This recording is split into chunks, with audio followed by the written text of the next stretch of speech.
जिस इलाके में हम हैं यहाँ पर कपिला नदी का जलस्तर बढ़ने के कारण बाढ़ के ये हालात बने हैं।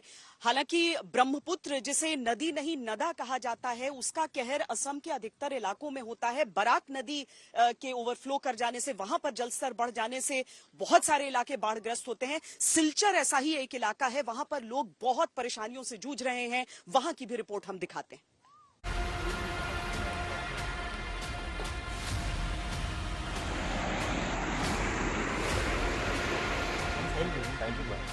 असम में बाढ़ की सबसे खतरनाक स्थिति बराक घाटी के सिलचर शहर में है।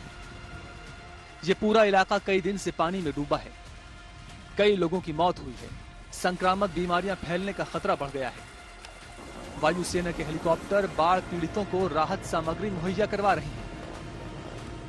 असम राज्य आपदा प्रबंधन प्राधिकरण के मुताबिक सिलचर में बचाव और राहत कार्यों में तेजी लाई गई है।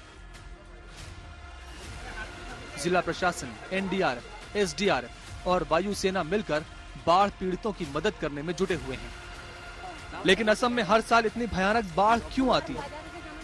दरअसल असम का बाढ़ से पुराना नाता है।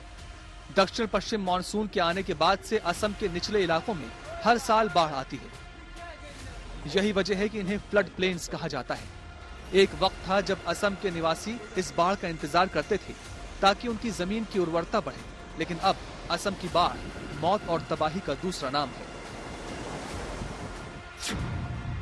नेशनल कमीशन ऑफ फ्लड्स के मुताबिक असम की 40% जमीन यानी 78.5 लाख हेक्टेयर जमीन में से 31.05 लाख हेक्टेयर जमीन पर बाढ़ का खतरा बना रहता है।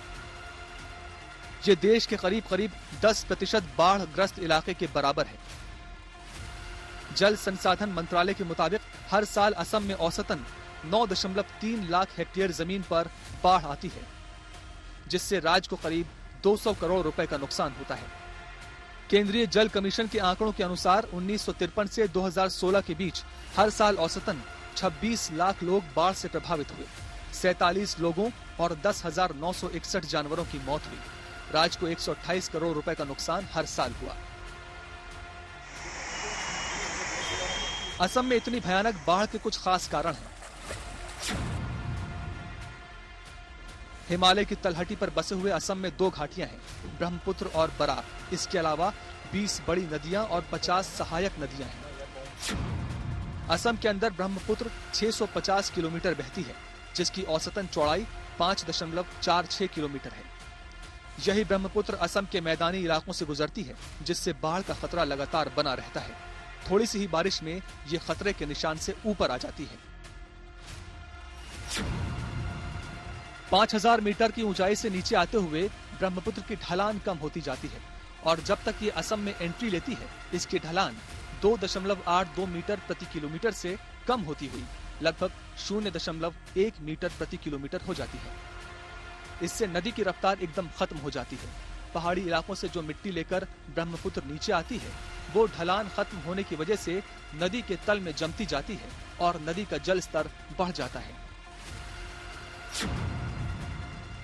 पूर्वोत्तर के राज्यों में मानसून भी भयंकर आता है। स्टेट डिजास्टर मैनेजमेंट अथॉरिटी के मुताबिक पूर्वोत्तर में औसतन सालाना बारिश करीब 2900 मिलीमीटर होती है। जून जुलाई में ये सबसे ज्यादा होती है। जल संसाधन मंत्रालय के मुताबिक ब्रह्मपुत्र बेसिन में 85% बरसात मानसून के दौरान ही होती है।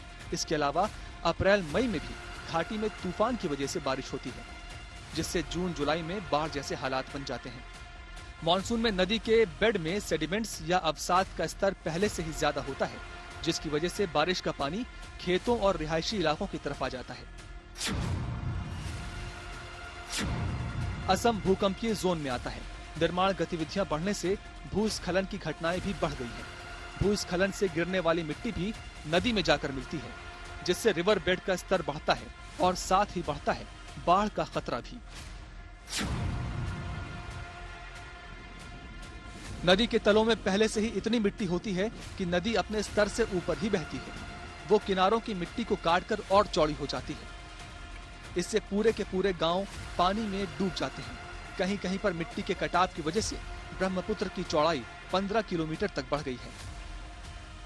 नदी से आने वाली बाढ़ को रोकने के लिए काम तो किया गया, लेकिन वो नाकाफी है।